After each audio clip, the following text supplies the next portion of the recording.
So guys, continuation po, bali part 10 po ng life motivation, life coach na ginagawa ko, POV na rin po. To God be the glory po talaga. Thank you so much po sa inyong lahat na makakapanood ng content ko na to, ng bagong content ko na to na may mga part-part. Sigad na po ang bahala sa inyo sa ibibigay nyong time sa panonood ng content ko na to. Samot dalangin ko po na sana po kahit maliit lang na life motivation ay makapagbigay ako ng maliit na booster para po magtumibay pa yung faith nating lahat sa ating Creator. Amen. To God be the glory po talaga. God bless us all po. And always remember po, faith is the completeness of hope, love, good deeds.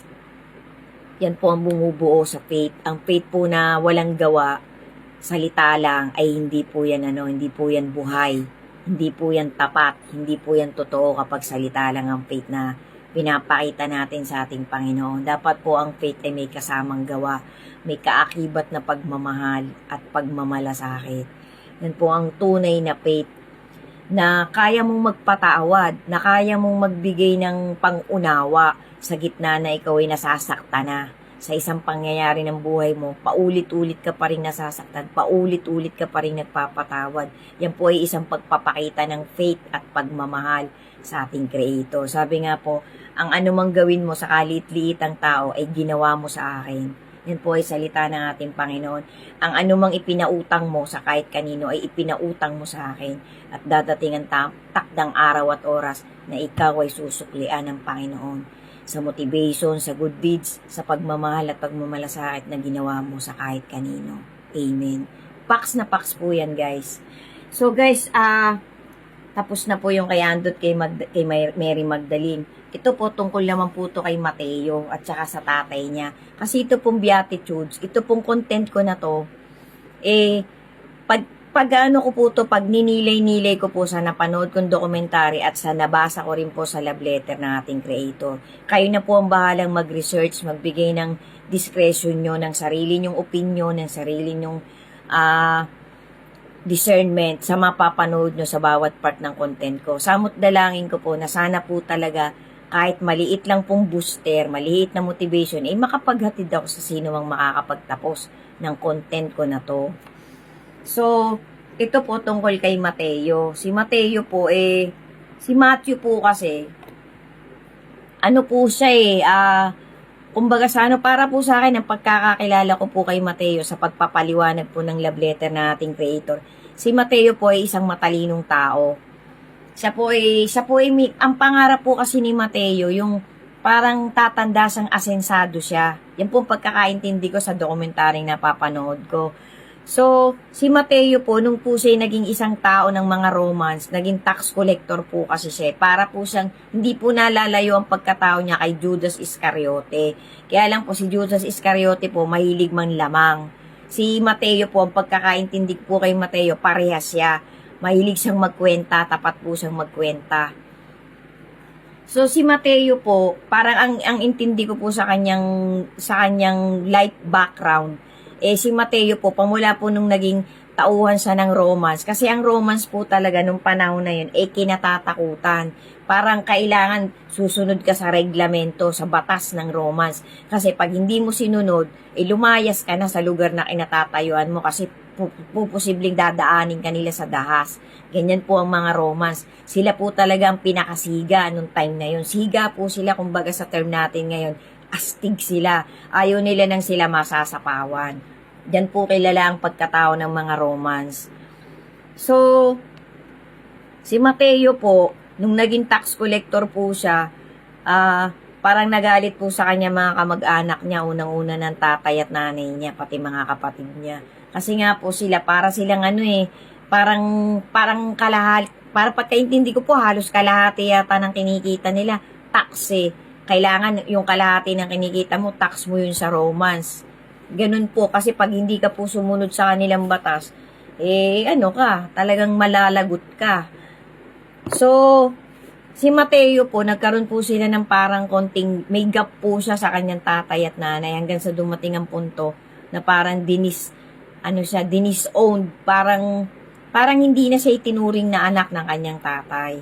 Na parang naging matigas ang tatay niya na wala akong anak na na kagaya mo na parang naninikil, parang sinasakal mo mga tao, mga kababayan natin dahil sa paniningil mo ng buwis. So, kung parang i-analyze mo, parang tama din naman po talagang may tax eh. Kasi ang utos po kasi ng Panginoon, correct me if I'm wrong din po ulit, na magpasakop tayo, yan po yung tumawid generation by generation. Kailangan po magpapasakop tayo sa batas ng tao para magkaroon ng kaayusan. Tapos, pero bago ka magpasakop sa batas ng tao, sumunod ka muna sa batas ng ating Creator para ang buhay mo mapabuti. So, bawat ano po talaga, may consequence. Merong, kasi sabi nga po, domino effect. May cause and effect. So, ibig sabihin, si Mateo po, sumusunod siya sa Romans. Hindi niya kasalanan kung ipapatupad niya yung batas ng Romans kasi tauhan siya ng Romans, dun siya nagtatrabaho. So, parang kumbaga sa excuse me po, walang personalan, trabaho lang. Parang ganun ng kay Mateo. Kasi si Mateo po, kumikita din po siya ng malaki. Kaya lang, minasama po yun ng pamilya niya, tsaka ng ibang mga kamag-anakan niya, pati ng mga kababayan niya. Kaya marami din pong galit kay Mateo.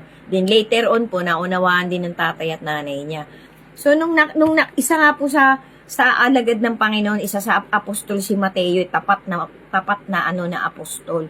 So, nung natapos po yung Beatitudes, nasundot po ang puso ni Mateo. So, nagkaroon din po ng cause and effect yung salita ng Beatitudes ng ating Lord Jesus kay Mateo. Matindi po ang epekto. Si Mateo po, nag-console po muna sa kay Mary Magdalene. Parang huminga siya.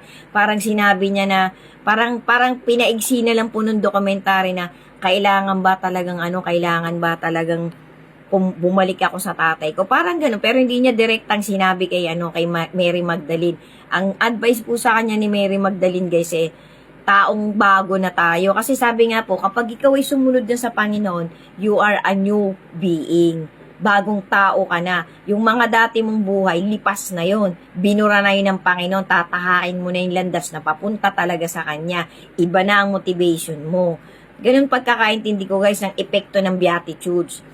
So, napakarami pong tao, kung iisa-isahin po natin, ordinaryo, apostol man o matanda o bata na nakapakinig ng Beatitudes ng Panginoon, nung sermon niya na yon, na inabot na parang 2 araw sang nangaral, ay ang dami po talagang nag-cleanse, nag-purge. So, si Mateo po, pumunta po siya sa kanila, naglakas loob po siya.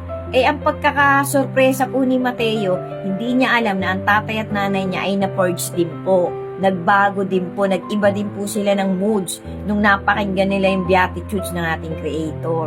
So, sundan niyo pa po, guys. Sana po talaga ay nakakapagtawid ako sa inyo ng maliit na motivation and life lesson sa bagong content ko na to. Kasi ang goal ko lang po talaga, madagdagan pa yung faith ng bawat isa sa atin. Kasi bawat salita po talaga ng Lord Jesus natin nung nabuhay siyang in body and flesh, talaga po para po yung kutsilyo, parang tabak na magkabilang talas, napakatapang po, kumbaga sa kape matapang. Ibig sabihin, napakatigas na lang ng konsensya mo ng pagkatao mo kung hindi ka tatalaban ng salita ng Panginoon. Ano pa po kaya yung mga nakakita sa kanya, yung humawak sa kanya, idipuspos po ng espiritu.